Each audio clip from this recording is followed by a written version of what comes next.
The Russian economy has officially hit a brick wall. Putin's financial machine is bleeding to death from the inside out. While the Kremlin spends billions trying to hide their truth at their fake economic forums, their own Ministry of Finance just let the cat out of the bag in the State Duma. The numbers are terrifying for the occupiers. The country is officially entering a massive economic recession, and behind the doors, the oligarchs are hitting the panic button. Is a financial revolt inside Moscow officially inevitable for 2026? The oligarchs want to change the government, and they are ready for it. The palace coup is just on the way. Let's talk about it. Hello, this is Ukraine Today. I'm Tetiana Bogomaz. The collapse of the financial facade. Official data leaked from the Russian State Duma exposes a catastrophic multi-trillion ruble deficit inside Moscow's treasury. On Wednesday, the Russian Ministry of Finance officially admitted that spending have climbed to 20.79 trillion rubles, while income collapsed. Let's keep the propaganda and look straight at the cold, hard mathematics coming out of Moscow right now. Just hours ago, the Russian Deputy Finance Minister had to stand in front of the State Duma and try to explain why their national treasury is currently staring into absolute black hole.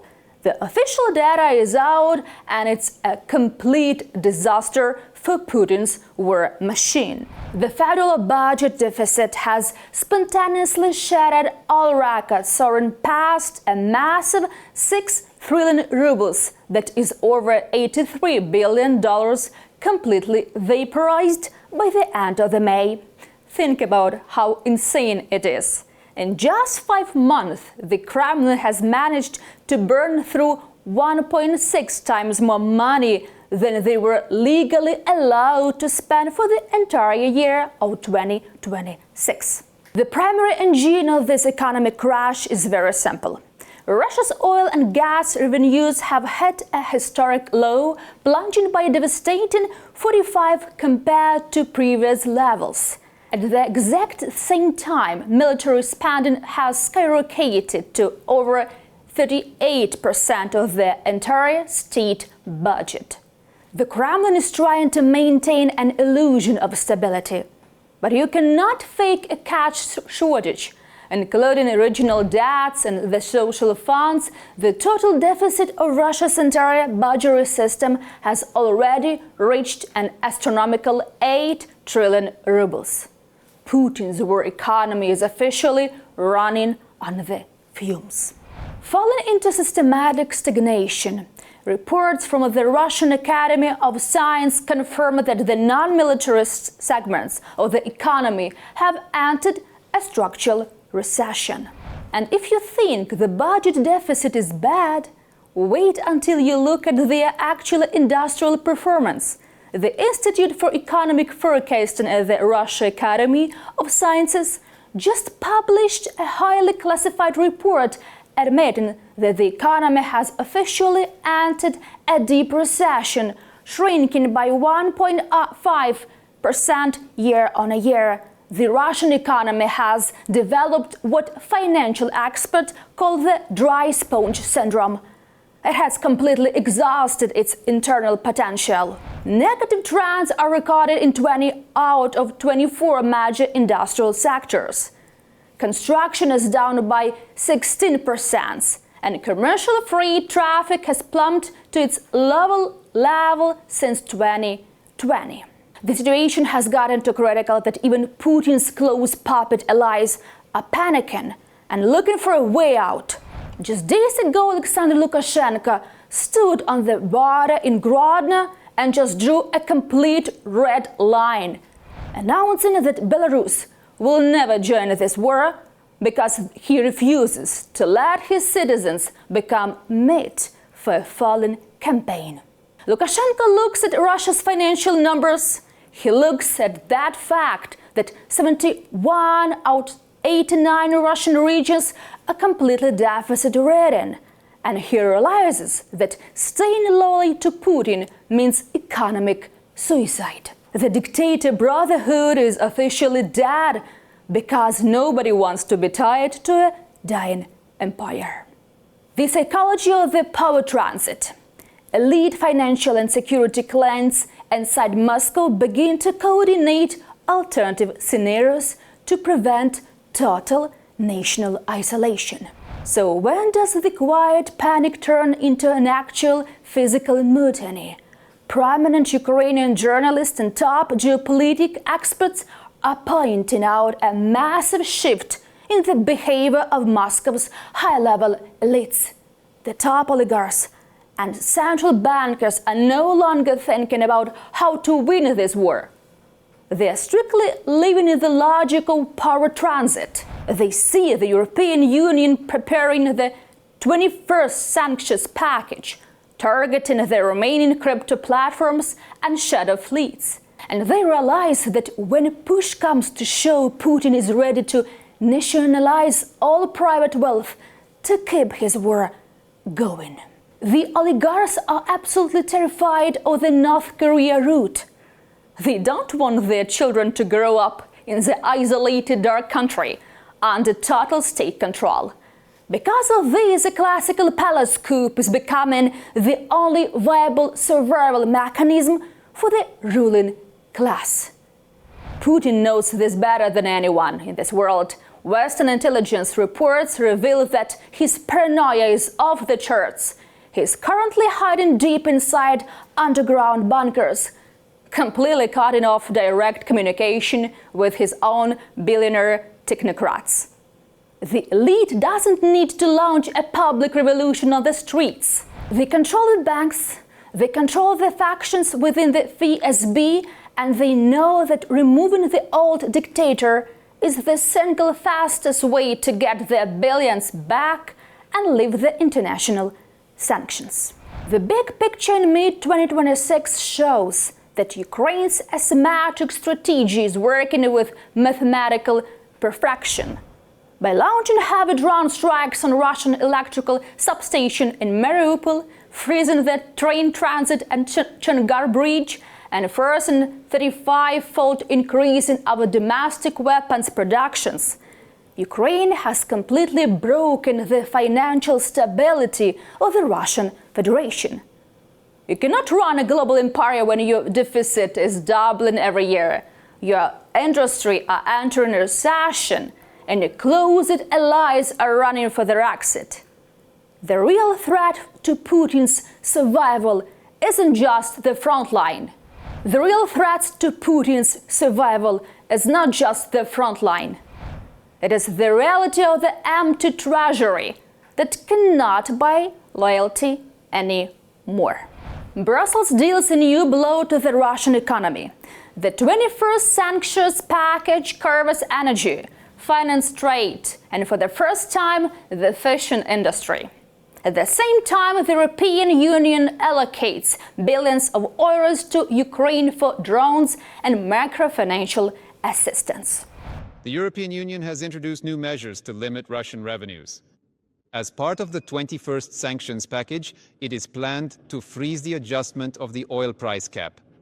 The list of shadow fleet vessels has been expanded by another 30 units. Now there will be 662 vessels on this list. It is also planned to introduce a ban on the supply of liquefied natural gas tankers to Russia.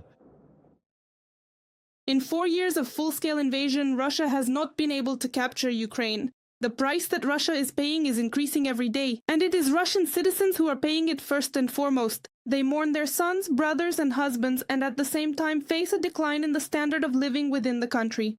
Inflation is approaching 6%, interest rates are at 14.5%, and taxes are rising. This is the real cost of Putin's war for Russian citizens.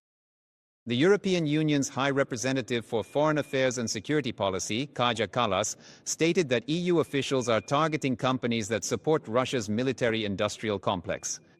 The new lists will cover more than 30 items in the field of drone production, and new export control measures will also be introduced against 50 companies, including enterprises located in China, Turkey, Kyrgyzstan, India, and other countries. We will restrict the export of materials and technologies such as nickel powders, metals, and high-performance alloys, with the aim of further weakening Russia's manufacturing capabilities. The import of new goods will also be restricted, including auto parts, precious metal ores, and chemicals. Kaja Kallas, EU High Representative for Foreign Affairs and Security Policy, on social network X. Transaction bans will apply to 31 Russian banks and 20 entities in third countries that help circumvent restrictions, including crypto platforms. There will be an option to impose a complete ban on crypto services for third countries. Within the trade bloc, new restrictions will be placed on metals for drones and imports totaling 60 million euros. Belarus will lose the ability to serve as a loophole for Russian exports. There are also entirely new measures. For the first time, we are proposing to ban entry into the European Union for everyone who has served in the Russian armed forces since the start of the war. In this way, Europe remains inaccessible to all those who participated in the invasion of Ukraine. For the first time, the fishing industry will also be subject to sanctions. Significant restrictions will be imposed on the import of fish products, and a complete ban on certain types will be introduced. While putting pressure on Russia, the European Union is also not forgetting about assistance to Ukraine. This month, we will make the first tranche as part of our €90 billion loan to Ukraine. Thus, by the end of the month, we will provide €6 billion for drones and more than €3 billion in macro-financial assistance. And of course, further tranches will follow soon. And in conclusion, what impresses me most about our Ukrainian friends is their unwavering determination to belong to the European Union. It is truly impressive. They are carrying out reform after reform while their cities are under attack. The sky above them is shrouded in smoke and air raid sirens sound across the country. Despite all this, they are achieving extraordinary success in their reforms. While Europe is putting pressure on Russia with sanctions, Ukraine continues to move forward, implementing reforms, negotiating EU accession, and receiving billions of euros in support. Vitaly Sizov, Ruslan Kuzgov from Brussels for Freedom TV channel. Russia's full-scale war against Ukraine has led to consequences that are the opposite of what Putin had hoped for, writes the New York Post. Fear NATO expansion was one of the main reasons for the Russian army invasion of Ukraine in February 2022. But the war unleashed by Moscow's prompted Finland and Sweden to join this alliance. Thus, Russia's border with NATO members status more than doubled. Analysts note that Nikol Pashinyan's convincing victory in Armenia's parliamentary elections and the failure of pro-Kremlin candidates are evidence that Russia has lost the South Caucasus. Russia's political influence over other countries is diminishing. Azerbaijan, they are independent. Armenia, the elections were a major success for Armenia's independence. I also think that the Russians have lost Moldova. Of course, they do not want to lose Ukraine, because an independent and free Ukraine is the largest and most politically dangerous country for Russia. Volodymyr Zelensky, president of Ukraine, in an interview with The Guardian.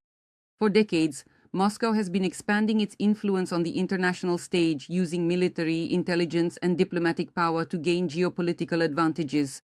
However, the war against Ukraine has led to the isolation of the aggressor, economic sanctions, and a loss of trust even among long-standing partners. The only tool that Russian foreign policy uses is fear. Like, for example, we'll cut something off for you, we'll create problems for you. If you leave us, you'll lose, and we will show you, yes, you'll feel that price and pay it in full. Over the past 4 years, Russia has lost or significantly weakened its positions in several regions at once. A painful slap in the face for the Russian dictator was the defeat in the elections in Hungary of his longtime ally Viktor Orban. For a long time, Budapest remained a tool of Moscow's influence in Europe. Orban consistently blocked initiatives to support Ukraine, tried to discredit Kyiv, and undermined unity within the European Union. As a result of the parliamentary elections in Hungary, the majority of votes went to the opposition Tisza party led by Péter Magyar, after which Putin's press secretary called Hungary an unfriendly country. Putin lost his influence not because neighboring countries are turning toward Europe, but because Russia itself is not moving toward Europe, but in the opposite direction. If Russia were moving in that direction, building institutions, changing the government as it should, yes, holding proper elections every 4 years, then Russia would have no problems with its neighbors. Everyone would be moving in the same direction. Moldova is increasingly distancing itself from its dangerous neighbor despite hybrid attacks from Moscow and attempts to interfere in the presidential and parliamentary elections. Chisinau maintains its pro-European course and, together with Kyiv, is moving along the path of European integration. The Russians have already openly backed other parties in Moldova, involved some of their troops there and so on. But this still hasn't given them enough influence over Moldova to make it fear war or anything else from Russia. Still, it's difficult, not without problems, but they are also making their own choice. In January 2026, the United States arrested and sent to a New York prison Putin's ally, the Venezuelan dictator Nicolas Maduro. As a result, Russia's political influence in Latin America has effectively come to an end. Just like in the Middle East, in December 2024, the regime of Bashar al-Assad in Syria fell, a regime that had been maintained largely thanks to Russian military support. For Moscow, this was one of the most devastating foreign policy blows in recent years. It's hard for us to believe that in just 1 year we got rid of a tyranny that had been in power for almost 6 decades. This was our greatest dream, and thank God he blessed us with this gift. Another consequence of the Kremlin's aggressive policy was the strengthening of NATO against the backdrop of Russian aggression. And the full-scale invasion of Ukraine, Finland and Sweden abandoned their neutral status and became full members of the North Atlantic Alliance. Helsinki and Stockholm decided that the Russian invasion of Ukraine fundamentally changed the threats and risks to their national security, and under these new circumstances, the best way to ensure it was to become part of a military political bloc. Russia has ceased or is ceasing to be a player even in what should be supposedly its own region. They themselves, in fact, in the second year declared that they wanted NATO to withdraw to the 1997 borders. But in reality, well, how is it? In reality, they themselves are retreating, stepping back, and so on. So all these ambitions of theirs are simply deflating. The war against Ukraine has led to Russia losing access to leading Western and global decision-making platforms, where economic, political, and sports agendas are shaped. And such isolation remains one of the most tangible consequences of the conflict for Russian foreign policy. Natalia Gusak for Freedom TV channel. NATO countries are considering new military funding commitments for Ukraine totaling 70 billion. These are planned to be announced next month at the Alliance Summit in Ankara, Politico reports citing NATO diplomats. President Vladimir Zelensky previously confirmed that he will personally lead this delegation to the NATO summit. US President Donald Trump will also attend the Alliance meeting. The 21st package of sanctions against Russia will be ready as early as this week, according to the European Commission. The proposal will be submitted to the EU Council for approval. The head of EU diplomacy announced that the new sanctions package will include measures against Russia's military-industrial complex, as well as restrictions targeting the Federation's shadow fleet. At the same time, Kaja Kallas reported that, ahead of the meeting of the foreign ministers of EU member states scheduled for June 15th, an addition is being prepared to the list of individuals and organizations connected to the Russian military-industrial complex and Kremlin propaganda.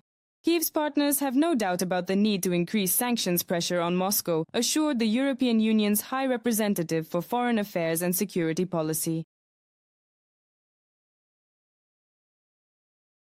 On the battlefield, time is no longer on Russia's side. Putin is losing money, people, and momentum. That is precisely why Russia is intensifying its attacks on the Ukrainian civilian population. The exchange of views among the ministers today once again demonstrated strong unity in supporting Ukraine and increasing pressure on Russia. The numbers speak for themselves.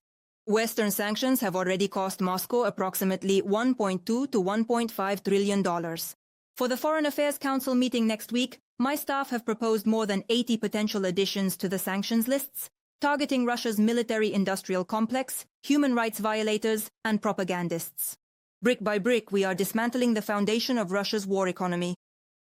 To block loopholes that allow the aggressor to circumvent sanctions, the European Union has authorized the naval vessels of EU member states in the Mediterranean Sea to stop and inspect tankers belonging to Russia's shadow fleet as part of Operation Irini.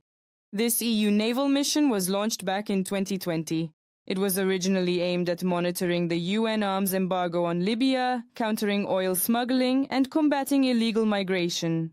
In 2025, the mandate of the operation was expanded. Now it includes monitoring and gathering information on other illegal activities as well. Now, Brussels has announced the expansion of the EU's Operation Irini to include ships of Russia's shadow fleet.